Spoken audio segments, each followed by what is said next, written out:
Man muss einfach sagen, es ist eine sehr geschichtsträchtige. Eins muss man sagen, es ist eine sehr mein Gott, da frage ich mich mal. Ja, wirklich jetzt? Ja. Nein, nein. Björns Reise hatte nur diese klitzekleinen verbalen Hürden. Ansonsten fand er sofort Gefallen an Wrocław. Zu Deutsch Breslau. Vor allem kulinarisch. Das beste Pierogi meines Lebens. Die Architektur, die Historie der Stadt, dazu hippe Spots. Björn war oft baff und das kommt nur selten vor. Das ist ja unglaublich. Björn gibt auch in der Stadt an der Oder körperlich wieder einfach alles. Nastorowi. Boah.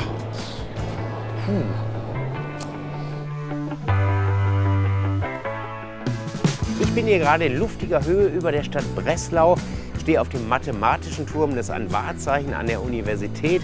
Ja, und Breslau liegt im Dreiländereck, das heißt also Tschechien, Polen, Deutschland, gut 270 Kilometer von Dresden entfernt. Die Kulturhauptstadt von 2016 hat so viel im Angebotsregal. Die Metropole ist auf 12 Inseln errichtet. Über 100 Kirchen gibt es zu bestaunen. Mit seinen 120 Brücken wird Breslau auch das Venedig des Ostens genannt. Björn Freitag auf Tour in Breslau. Los geht's! Ja, und schon bin ich mittendrin in Breslau. Hinter mir ein ganz berühmtes Fotomotiv, nämlich die Nawa. Das ist eine ganz tolle Skulptur von Oskar Djetter. Das hat er 2016, als die Stadt hier Kulturhauptstadt war, gemacht. Und das ist polierter Stahl und ja, ein berühmtes Selfie-Motiv. Also ich muss auch erstmal ein Selfie machen und dann geht es gleich weiter. Oh, ich glaube, die Skulptur ist schöner als ich. Nun ja, die einen sagen so, die anderen so. Mirko Seebeck lebt seit 2018 in Breslau, hat gerade mit seiner Partnerin einen Reiseführer über die Stadt geschrieben, zeigt Björn viel über die Geschichte Breslaus. So, ich weiß nur, Erkennungsmerkmal Strohhut. Ganz das kann genau. nur einer sein. Hi, ich bin der Björn. Sei gegrüßt, ich bin der Mirko. Schön, dich zu sehen. Mirko, jetzt musst du mir erstmal 2 Fragen beantworten. Wo kommt der Name her und warum heißt das nicht mehr so? Ja, also es gibt tatsächlich über 50 verschiedene Namen für diese Stadt. Im Deutschen heißt es Breslau, im Polnischen heißt es Wrocław. Am Ende des Tages gehen die alle auf Władysław I. zurück. Und was ist da für eine spannende Geschichte dahinter? Ja, also die Geschichte ist über 1000 Jahre alt und am Anfang gehörte Wrocław zu einer polnischen Dynastie. Dann gehörte es eine Zeit lang zum böhmischen Königreich. Dann kam die Habsburg-Monarchie, dann kam Preußen und ja, so gab es immer wieder wirklich Wechsel der Herrscher sozusagen. Und darum sieht man hier auch so viel Gegensätze, Kontraste, so viele unterschiedliche Dinge. Ja. Okay. Ja, dann zeig mir die Stadt doch mal. Ja, sehr gerne. Okay. Wrocław ist seit Kriegsende polnisch. Die beiden beginnen ihren Rundgang am Rynek, dem großen Ring. Der historische Marktplatz bildet das pulsierende Herzstück der Stadt mit dem Rathaus in der Mitte. Ein beeindruckendes Baudenkmal, beheimatet es heute das Museum für bürgerliche Kunst und zählt zu den bekanntesten Kulturdenkmälern Breslaus. Ist zugleich das Wahrzeichen der Stadt.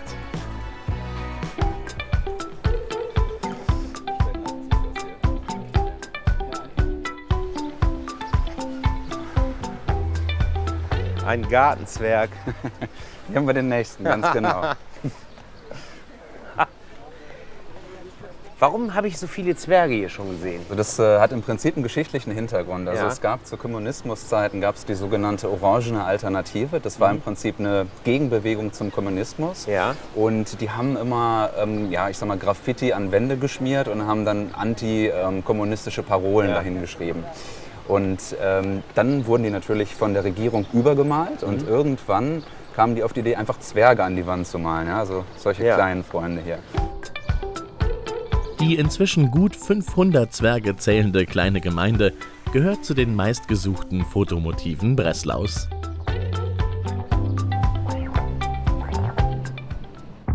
Die St. Elisabeth-Kirche ist der höchste gotische Turm der Stadt. Und gleich nebenan wartet schon der erste kulinarische Genuss auf Björn. Denn hier im Dwór-Polski soll es die kreativsten, die besten Pierogi der Stadt geben. Lydia Graf ist hier schon seit Jahrzehnten die Pierogi-Chefin. Hallo Lydia. Hallo. Also Lydia ist die Masterin of Pirogis, ja, und sie macht das schon seit über 20 Jahren hier und macht so gefühlt die besten Piroggen der Stadt auf jeden Fall. Die Teigtaschen gehören zu den populärsten Traditionsgerichten in Polen, vergleichbar mit den Maultaschen bei uns. Und im Teig, da ist wirklich nur Mehl, Öl, Salz und Wasser natürlich. Ja. Also ein recht einfacher Teig. Lydia macht da übrigens jetzt gerade die original russischen Piroggen. Das ist eine Füllung aus Kartoffeln, Zwiebeln und ein bisschen Quark oder saurer Sahne. Also was ich ganz interessant finde ist, sie macht sehr, sehr viel Füllung auf diese kleine Teigmasse. Da bin ich mal gespannt, wie sie die gleich zukriegt. Björn will's nun wissen, möchte selbst mit Hand anlegen. Can I try, ja? So, also sie hat das erst platt gedrückt. Ja, so. Das ist ein sehr, sehr schöner Teig, weil der ist sehr zäh. Also der lässt sich wirklich gut formen, ähnlich wie so ein Pizzateig, nur halt ohne Hefe. Na, so ganz einfach geht das auch einem Spitzenkoch nicht von der Hand. Oh, jetzt werde ich noch ausgelacht hier. Okay, ich esse die selber. Das ist wahrscheinlich die Pirogge, die hinterher im Wasser platzt. Ja. Gut, ja. Das ist halt das Wichtige, dass die gut verschlossen sind, sonst gehen die natürlich im Wasser auf. Was auch wichtig ist, dass keine Luft mehr drin ist, weil Luft dehnt sich ja im heißen Wasser aus und dann würden sie platzen. Ich teste den mal, ob der hält. Weil sonst, wenn die alle aufgehen, dann brauche ich gar nicht weitermachen hier. Dann macht das keinen Sinn. Noch hält er. Also es ist jetzt ungefähr eine Minute oben und er schwimmt sogar im Wasser jetzt. Also er kommt so langsam hoch wie so ein Knödel und hält immer noch. Nach 2 Minuten in siedend heißem Wasser ist es dann soweit. Ist okay? Okay. Ja. Okay. War jetzt kein besonders Liebeslob, aber mein erster Piroggen. Test bestanden, zumindest rein äußerlich. Nun also der Rest und damit ab ins heiße Wasser. Während Lydia die restlichen Piroggi auf Kurs bringt, will Björn unbedingt wissen, wie ihm seine erste Piroggi denn so mundet. Boah, lecker.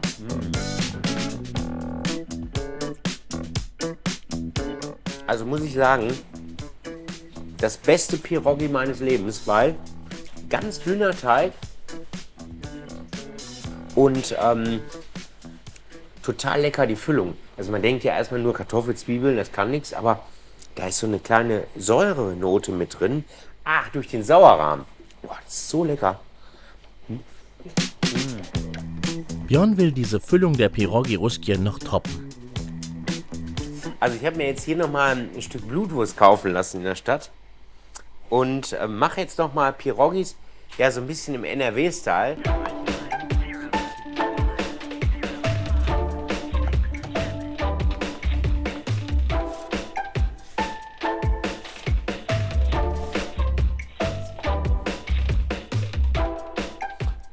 Also so ein ganz leichtes Blutwurstaroma dann drin. Kann ich mir auch sehr gut vorstellen.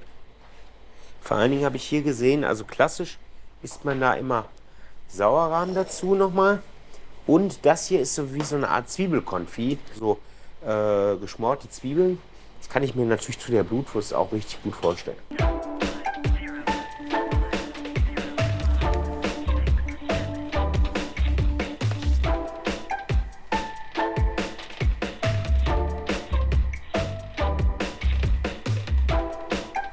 Nach den 2 Minuten Garzeit ist nicht nur Björn gespannt, ob sein kulinarisches Experiment auch aufgeht. Ich mache mir mal ein bisschen Zwiebel da drauf. So. Nun wartet Björn natürlich noch auf das Urteil der Piroggi-Meisterin. Björn scheint zufrieden. Und Lydia? Sehr lecker. Daumen hoch, Experiment bestanden. Björn happy mit dem Urteil. Dziękuję. Ja? Okay. Naja, nun wird's Zeit für, na klar, ein Bier. In der Mikrobrauerei Browars du Mostow im Norden der Stadt gelegen. Dort ist Ben einer der Chefs an den Zapfhähnen. Triple Fruited Cocoa Weizen. Genau. Ben, das hört sich echt verrückt an. Also Kokos und Erdbeeren. Ja, genau. Okay. Das Robi. Prost. Das Craft-Bier boomt, auch in Polen. Und es kommen immer weitere verrückte Sorten hinzu. Sehr gut. Ja, ganz tropisch. Das ist wirklich echt spannend. Zum Abschluss einen Schuss Deutsch. Auch mit Erdbeeren. Berliner Weiße mit Erdbeeren. Danke. Björn scheint auf den Geschmack zu kommen. Boah. Das ist gut im Sommer, wenn es warm ist. Ne? Aber ich glaube, das dauert noch ein bisschen, bis wir alle Hähne einmal durchprobiert haben. Na dann, Prost und wohl bekomm's. Judith Fliemann, Studentin der Geografie, kennt sich mit den hippen Trends der Stadt aus. Hallo, grüß dich. Ich bin der Björn, hallo. Hi, ich bin die Judith. Judith, Schön, dich zu treffen. du führst mich ein bisschen rum hier. Ja? Ich habe einen ganz tollen Ort rausgesucht. Nämlich ein echtes Highlight für jeden Breslau-Besuch. Die Neon-Sign-Galerie. Mehr als 200 Leuchtreklamen ziert diese ehemalige Munitionsfabrik. Die Neonreklamen werben größtenteils für Orte, die es nicht mehr gibt. Das ist ja unglaublich. Ja, das ist die Neon-Galerie, also Neonfriedhof auch Ja. genannt, weil hier einfach alte Neonleuchten gesammelt wurden und wieder angebracht. Okay. Ähm, Warum wurden die überhaupt je abgebaut? Das hat ein bisschen was mit dem Sozialismus zu tun. Der Ja. fand halt, Neonwerbung geht gar nicht, weil das zu kapitalistisch ist und zu sehr wahrscheinlich okay. auch an Amerika uns Ja. erinnert. Aber man hat halt nicht nur Werbung, sondern zum Beispiel hier ist auch die Leuchte vom Breslauer Hauptbahnhof. Okay, ganz Also oben. Wrocław-Buwene, Ja. genau. Schade um die Neonleuchten, aber heute Ja. ist es halt schön, dass wir so einen Ort haben und den staunen können. Das ist ja echt beeindruckend hier. Wahnsinn. Ja, Wow. es ist irgendwie ein ganz besonderes Feeling. Heutzutage trifft sich hier die junge Kulturszene der Stadt. Dieser Ort, für jeden Liebhaber der Street Art, ein absolutes Muss. Na, noch Lust auf einen Digestiv? Der geht sicher noch nach diesen Eindrücken. Auch für Björn. Und dann in der Kneipe um die Ecke diese Überraschung. Es sieht so ein bisschen so aus, als wäre ich hier in der Kneipe schon verewigt. Aber das ist ein Wodka. Ich frage mal nach. Do you have the Björn Wodka? Yeah, sure. Ah, wow. Polnischer Wodka. Na, und den muss Björn natürlich sofort ausprobieren. Nastorowi. Boah. Den Wodka Björn als Shot gibt's für 7 Zloty. Weniger als 2 Euro. Okay, jetzt erstmal wieder ein bisschen spazieren gehen. Besser noch Feierabend. Denn am Tag danach heißt es raus aufs Wasser. Der Sport auf der Oder ist hier gerade voll im Trend. Ja, ich glaube, das Wort hier brauche ich nicht übersetzen. Kajak fahren. Das ist jetzt aber auch ganz gut, so ein bisschen sportlich betätigen, weil ich bin so vollgefressen. Ich schaue mir das mal an jetzt. Da kommt Mirko mit seiner Liebe zum Kanu gerade recht. Sein Origami-Modell ist aus Polypropylen, 4,30 Meter lang, gut 25 Kilo schwer.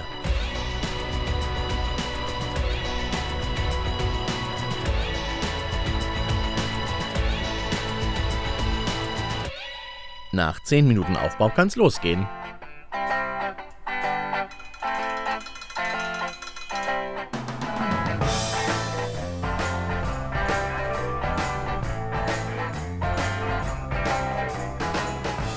Aber hey, das kann sich doch wahrlich sehen lassen.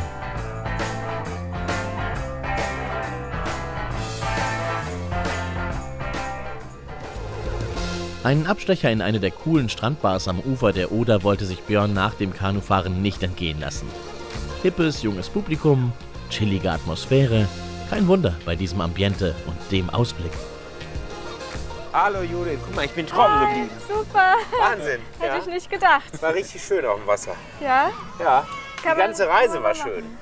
Ja, hat sie gefallen in Breslau? Ja, total. Auch mit dir hier auf dem Neonfriedhof, das war super. Ja. Und ja, war ganz toll. Du bist wahrscheinlich auch froh, dass du die Kanufahrt überlebt hast, oder? Also, Absolut, ja. Breslau, die junge Metropole, deren Anziehungskraft einen nach den ersten Tagen einfach nicht mehr loslassen will. Ja, liebe Leute, also ich habe wirklich Breslau von allen Seiten erlebt, ob sportlich, auf dem Wasser, auch kulinarisch, toll auch mit den Pirogis. Und ich denke, euch hat es auch gefallen. Wenn es euch gefallen hat, dann abonniert bitte den Kanal und aktiviert die Glocke. Ciao, bis bald.